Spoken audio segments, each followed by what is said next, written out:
राधे राधे मित्रों, आज हम आपके लिए यहाँ पर लेकर आए हैं रुक्मिणी जी और भगवान श्री कृष्ण के प्रेम की कथा। मित्रों, ये कथा श्री भागवत चरित्र से ली गई है और ये है संवाद सूत जी और शौनक जी के बीच। तो चलिए शुरू करते हैं। शौनक जी बोले, सूत जी अब आप द्वारका की कथा सुनाइए।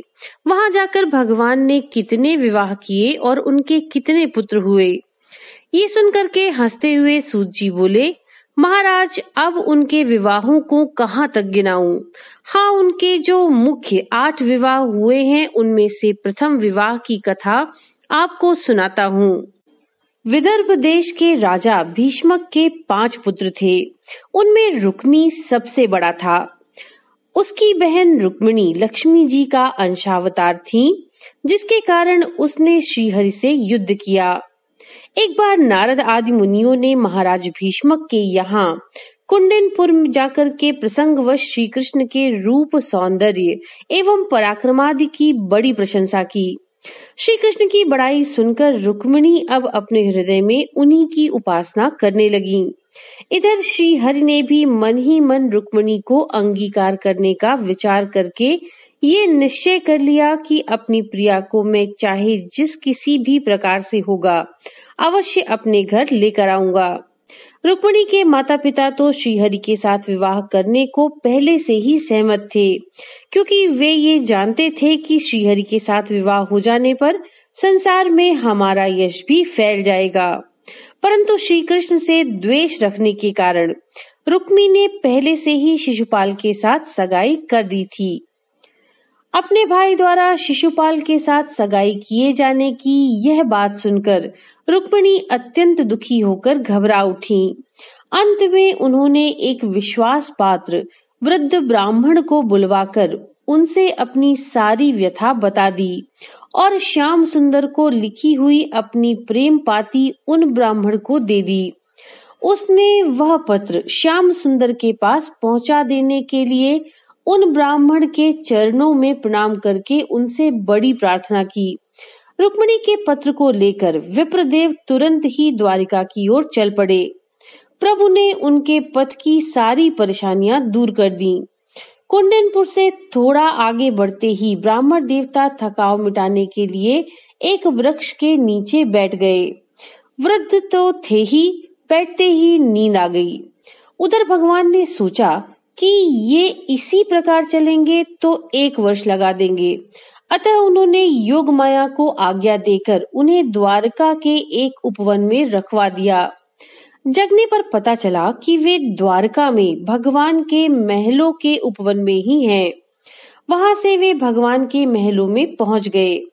उन ब्राह्मण को आया देखकर भगवान ने बड़ी प्रसन्नता से उनका स्वागत सत्कार किया।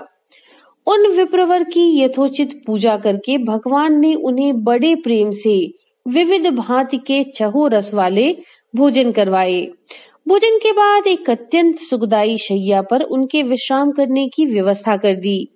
ब्राह्मण देव जब शैया पर लेट गए, तब भगवान उनके चरणों की सेवा करते हुए बार बार रुक्मिणी का कुशल समाचार पूछने लगे। रुक्मिणी की सारी कथा सुनकर यदुनाथ बड़े प्रसन्न हुए। ब्राह्मण द्वारा दी गई उनकी पीली प्रेम पाती देखकर भगवान के हर्ष का ठिकाना नहीं रहा। उन्होंने ब्राह्मण को ही पढ़कर सुनाने की आज्ञा दी। जब वृद्ध ब्राह्मण ने उस चिट्ठी को पढ़ा, उस समय प्रभु प्रेम विभोर हो उठे। रुक्मिणी लिखती हैं, हे भुवन मोहन प्राणनाथ, आपके गुणों तथा अनुपम रूप की प्रशंसा सुनकर मेरे हृदय में आपकी छवि छाई हुई है। उसके पीछे यह मेरा मन मतवाला हो उठा है। उसके सिवा यह चित्त किसी और का चिंतन करता ही नहीं। हे अशरण शरण श्रीहरि, आकर इस दासी को अपनाइए। हे नरसिंह हरि, मुझे दुष्ट शिशुपाल रूपी सियार के चंगुल से छुड़ाइए। यदि आप नहीं पधारेंगे तो मैं विष खाकर मर जाऊंगी, परंतु आपके बिना यदि कामदेव भी आएंगे तो उन्हें भी मैं स्वीकार नहीं करूंगी। हे कमल नयन, आप सेना सजाकर शीघ्र ही कुंडनपुर आ जाइए। हे माधव, आप शत्रु के सर पर पैर रखकर बलपूर्वक मुझे ले चलिए। अपने कुल की रीति के अनुसार विवाह के एक दिन पहले मैं घर से पैदल ही सखियों सहित भगवती गौरी की पूजा करने जाऊंगी। उसी समय आप मुझे लेकर भाग चलें, क्योंकि क्षत्रिय के लिए यह कार्य अनुचित नहीं कहा गया है। हे दीनबंधु, हे दुखहरण, यदि आप इस दासी पर दया न कीजिएगा तो मैं तब तक बार बार जन्म लेती और प्राण त्यागती रहूंगी जब तक मुझे हे यदुवर आप पत्नी रूप में स्वीकार नहीं कर लेंगे। अपनी प्राण प्रिया का पत्र सुनकर के श्रीहरि की आंखों में आंसू आ गए। प्रेम में विभोर बने बनवारी विप्र से बोले, हे द्विजवर, मुझे प्रिया रुक्मणी के प्राणों के समान प्रिय है। उनकी याद कर करके मुझे रात में नींद भी नहीं आती। करवटे बदलते जागते सारी रात बीत जाती है। अब तो विवाह के 2 ही दिन शेष रह गए, अतः चलिए आज ही कुंडनपुर चलते हैं। ऐसा निश्चय करके उन्होंने रथ सजवाया और साथ में ब्राह्मण को बैठाकर श्रीहरि अपनी प्रिया रुक्मणी का हरण करने के लिए चल पड़े। श्री कृष्ण कुंडनपुर पहुंचकर नगर के एक उद्यान में ठहर गए।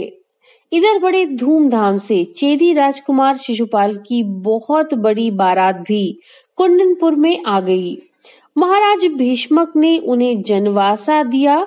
उनके स्वागत सत्कार से बाराती बहुत प्रसन्न हुए। इधर श्री कृष्ण के चुपचाप कुंडनपुर जाने की बात सुनकर बलराम जी भी सेना लेकर उनके पीछे पीछे वहीं आ पहुंचे। उनको देखकर श्याम सिटपटा उठे।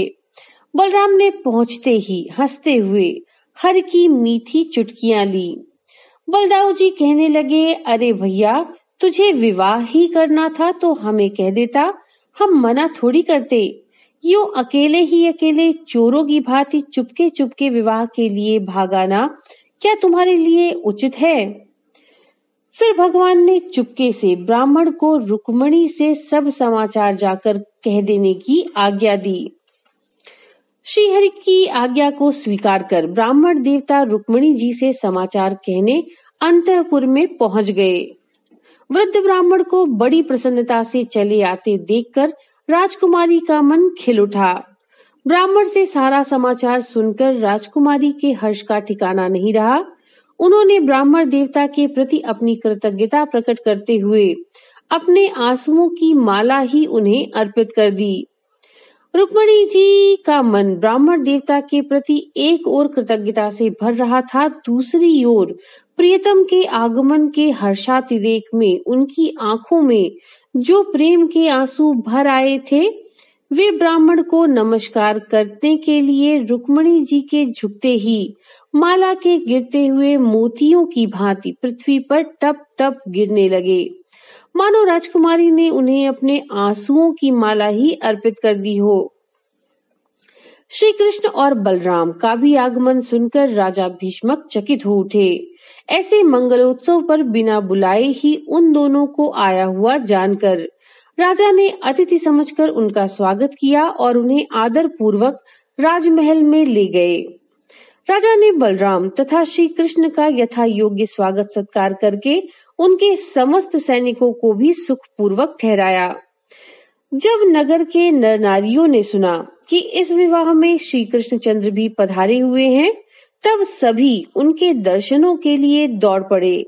वे मोहन की रूप माधुरी को बार बार एकटक निहारते रहने पर भी अघाते नहीं थे, निरंतर निहारते ही रहना चाहते थे। सभी स्त्री पुरुष राजकुमारी के योग्य वर तो श्याम सुंदर को ही कह रहे थे। नगर के प्रत्येक बाजार, मार्ग तथा गली कूचे तक में श्याम सुंदर की सुंदरता ने ही धूम मचा रखी थी। उसी समय रुक्मणी सखियों के साथ भगवती गौरी के पूजन करने के लिए मंदिर के लिए चली। वे शंकित चित्त से लजाती हुई मौन का व्रत धारण किए पैदल ही चल रही थीं। उस समय उनके अंगों के नुपुर, कंगन, कड़े, छड़े तथा चूड़ी आदि आभूषण रुंझुन रुंझुन करके बज रहे थे। महल से मंदिर तक उनकी रक्षा तथा सम्मानार्थ बहुत बड़ी संख्या में सैनिक नियुक्त किए गए थे।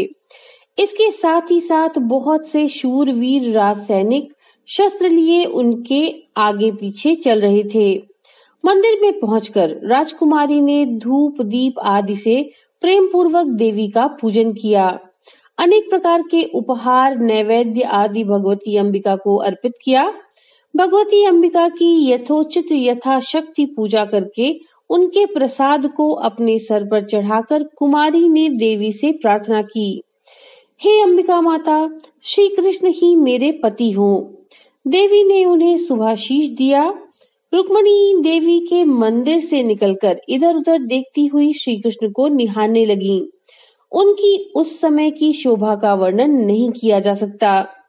वे ऐसी प्रतीत हो रही थी मानो सुंदरता ही प्रकट होकर विचरण कर रही हो।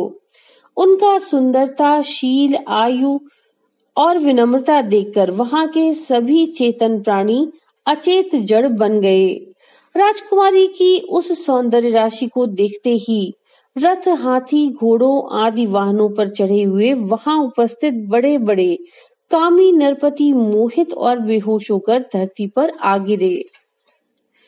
श्रीहरि के रथ को, जिसकी ध्वजा पर गरुड़ का चिन्ह लगा हुआ था, देखते ही राजकुमारी धीरे धीरे उधर ही बढ़ रही थी। राजकुमारी को आते देखकर श्री कृष्ण रथ को और समीप ले आए और अपना हाथ बढ़ाकर उन्होंने शत्रुओं को देखते देखते रुक्मिणी जी को पकड़कर अपने रथ में बिठा लिया। पति का स्पर्श पाते ही उनके अंग अंग में रोमांच हो आया। इसके बाद जैसे सिंह निर्भय होकर सियारों के बीच से अपना भाग लेकर चला जाता है, वैसे ही समस्त राजाओं को देखते देखते श्याम सुंदर रुक्मिणी जी को लेकर चले आए। उस समय बड़ा हो हल्ला मच गया। फिर शिशुपाल पक्षीय अभिमानी राजाओं ने इसे अपना बड़ा अपमान समझा। वे सब राजा मिलकर लड़ने आ गए। यदुवंशी सेना के वीर सिंहों ने उन दुष्ट राजाओं को मार भगाया। उन राजाओं ने जनवासी में आकर शिशुपाल को किसी प्रकार समझा बुझाकर स्वस्थ चित्त किया। रात को अपना काला मुख लेकर शिशुपाल चुपचाप भागकर अपने नगर को चला आया। इधर इस समाचार से रुक्मी बड़ा क्रुद्ध हुआ और उसने प्रतिज्ञा करते हुए कहा, मैं युद्ध में श्री कृष्ण को मारे बिना और अपनी बहन को वापस लिए बिना नगर में पैर नहीं रखूंगा। ऐसी व्यर्थ प्रतिज्ञा करके वह अभिमानी सेना लेकर घनश्याम को ललकारता हुआ अपनी प्रशंसा करता उनके पीछे पीछे चल पड़ा। उसकी ललकार सुनकर भगवान खड़े हो गए और दोनों ओर से युद्ध होने लगा। भगवान उसे लक्ष्य करके जो बाण चलाते वह चूकता नहीं था। यादवों की सेना रुक्मी की सेना को रोक कर लड़ रही थी। अंत में कुंडनपुर के सैनिक अपनी हार स्वीकार करते हुए युद्ध से भाग खड़े हुए। श्री कृष्णचंद्र के बाणों से जब रुक्मी का रथ नष्ट हो गया, तब वह हाथ में तलवार लेकर श्री कृष्ण पर झपटा।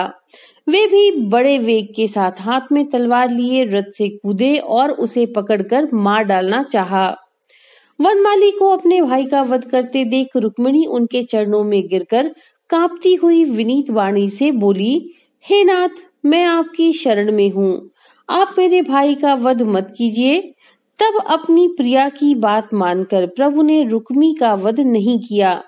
उन्होंने रुक्मी को बांधकर रथ के पीछे डाल दिया और उसके दाढ़ी, मूछ तथा सिर के कुछ बालों को मुड़कर उसे कुरूप बना दिया। उसी समय रुक्मी की सेना को हराकर बलभद्र जी ने आकर श्री कृष्ण को इस काम को अनुचित बताते हुए उन्हें डांट डपट कर रुक्मी को छुड़ा दिया। अपनी प्रतिज्ञा के कारण रुक्मी अपने घर ना जा सका और भोजकट में ही नगर बसाकर वहीं रहने लगा। भीष्मक पुत्री रुक्मिणी को जीतकर श्रीहरि द्वारकापुरी आए। नगर में वधु के आगमन की बात फैलते ही चारों ओर बधाइयां बजने लगीं। नगर को खूब सजाया गया। नगर के स्त्री पुरुष भी आनंद में अच्छे अच्छे वस्त्र आभूषण पहनकर सज गए और सब ने दूल्हा तथा नई दुल्हन को भी खूब सजाया। फिर यदुनाथ ने रुक्मिणी जी के साथ विधि पूर्वक विवाह किया। उस समय सभी यादव सिर पर पंगड़ी, दुपट्टा आदि सुंदर सुंदर वस्त्राभूषण पहनकर सजे बजे थे। स्त्रियां मिलकर मंगल गीत गा रही थीं और मधुर मधुर ध्वनि के मृदंग बाजे बज रहे थे।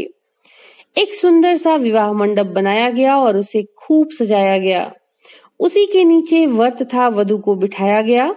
फिर ब्राह्मणों ने गणेश जी, नवग्रह तथा षोडश मातृका आदि का विधिवत पूजन करवाया।